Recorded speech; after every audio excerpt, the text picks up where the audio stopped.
Hello, Smars here. So, this is the video for a basic Flash comic and a how-to video. Um, and like I mentioned in the previous video, this is a straightforward, very stripped down, basic comic. This is basically getting you from point A to point Z, covering all points in between. There's nothing. It's not dynamic in any way. It's just a basic functioning comic in a digital shell. I don't know how else to explain it. I'll give you an example. I will test and to show you how the final version how it's going to function. Basically, it's you click on the right side and it will go forward one frame, and you click on the left side and it will go back one frame. And that's what I'm teaching in this video, how to get it to just do that. So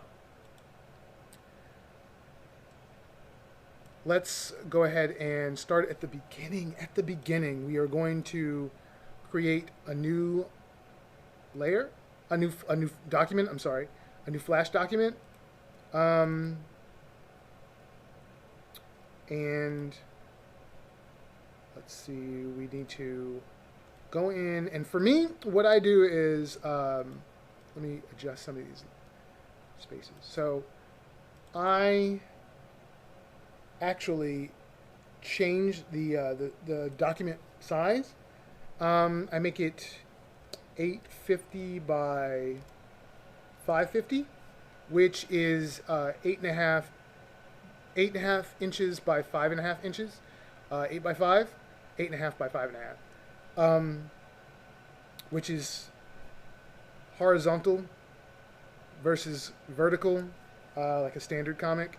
It's a horizontal comic. It's more like a storyboard, which was the point.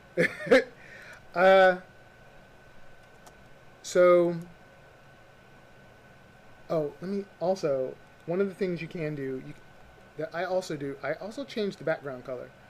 And this comes in handy later on when you import your images and you need to be able to make sure that they're centered. You'll be able to see if they're centered because you'll have a black mass poking out the sides if they're not. So what we need to do, I'm going to go ahead and reduce the size so that you can see the whole thing. I'm going to reduce that to 75. And we're going to need a couple of layers like this. As you can see, there are a couple of layers. This layer shouldn't even exist, sorry. I don't want that to be super confusing. So we have a couple of different layers. We're going to have our layer with our art on it. And then we have a layer with a button, a right button, a layer with a left button, and our layer with our action script that makes it go. So the first thing we're going to do is we're going to create our art layer, and we're just going to go label it art. And we can actually create a layer for our back button. Go back. We go forward, and then we create a layer for action. And I'm just clicking down here, there's an insert layer button down here. I'm just clicking on that. So we can go ahead and we'll lock those. And what we're going to do is we're going to import our artwork. So you go down to File, Import to Stage, or Control R. And I already have some artwork just kind of laying around, some munch chunky stuff that I'm working on. And if your artwork is in a sequence, like if it's numbered, then it'll recognize that you have a sequence 1, 2, 3, 4, 5 on. As long as it doesn't break, like if I went 1, 2, 3, 7, 8, 9, 10, then it would only recognize the first 4, and then it would stop there. But since these go all the way through, then what it'll ask me is, hey, you have a sequence, do you want to import all of them in order? And I'm like, yeah, okay, sure. So what I do is, when I scan my artwork, I scan it in, You know, it's little. It's half of an 8 by 10 sheet of paper, but I scan it in at 300 res. You know, it's scanned in at 300. And you can go 300 or higher, and these are all dictated by printing. You know, the whole printing process, you know, is why a lot of people scan in at this resolution. And you don't necessarily have to.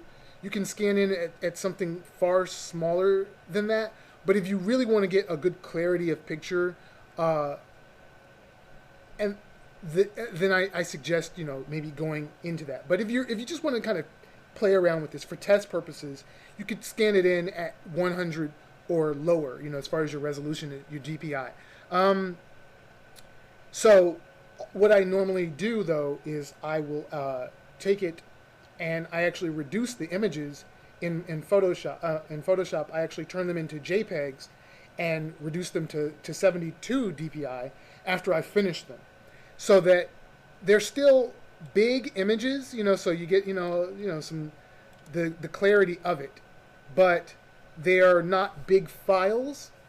I don't know if that makes sense. You know, the size of a file does not dictate how many bytes it actually takes up.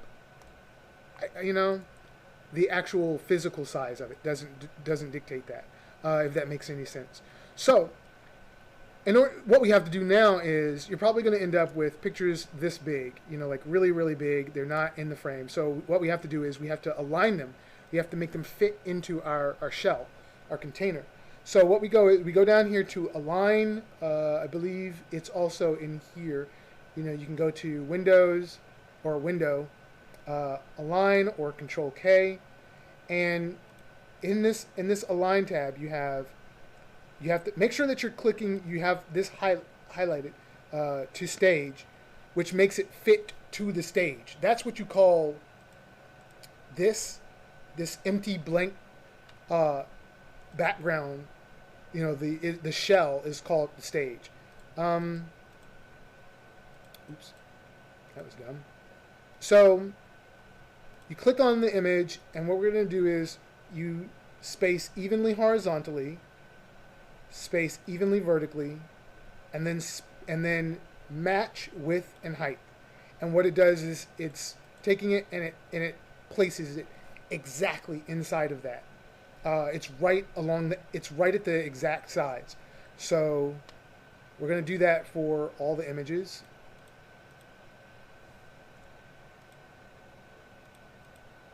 Sometimes it'll automatically select them for you, and sometimes you have to actually click on the. You can either click on the image or you can click on the layer, on the image in the layer.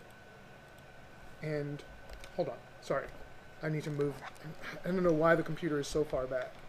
All right, so I had the laptop really far away from me for some odd reason. And then we're gonna go to the next one. This one's smaller than the others because I made a mistake. But we're not going to get into that. So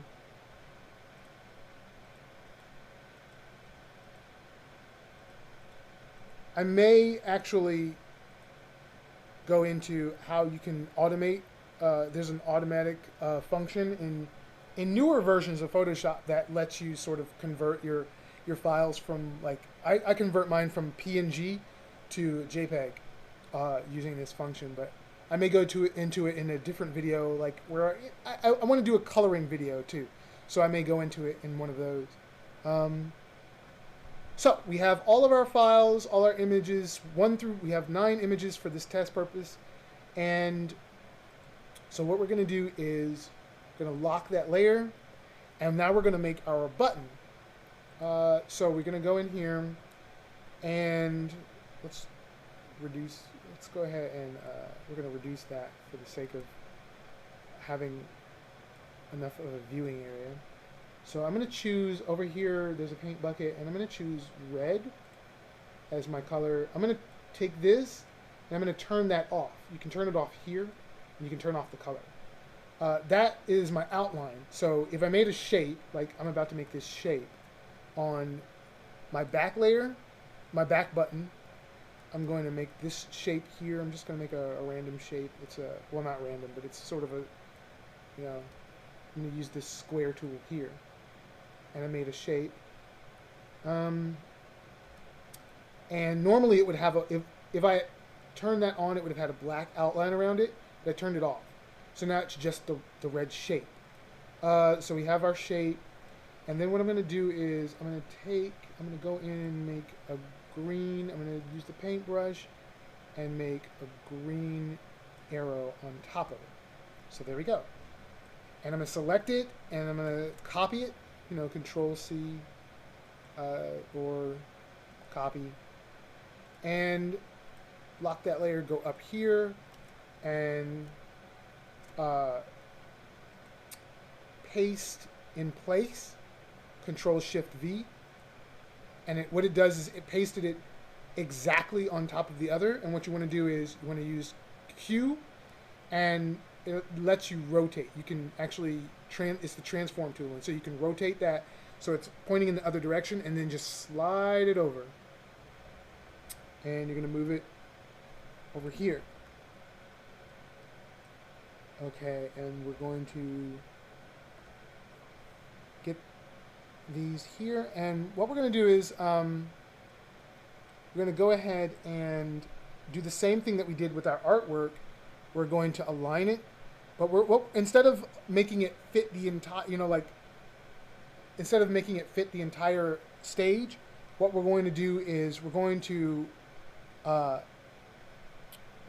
match the height so that the buttons touch the top and the bottom of the frame, but we don't want them to take up the entire screen. We just want it so that when someone hovers on this side of the screen of your page, then it lights up and they can, you know, like the cursor changes so that they'll know they can click on this side, and the same goes for this when they click on that side.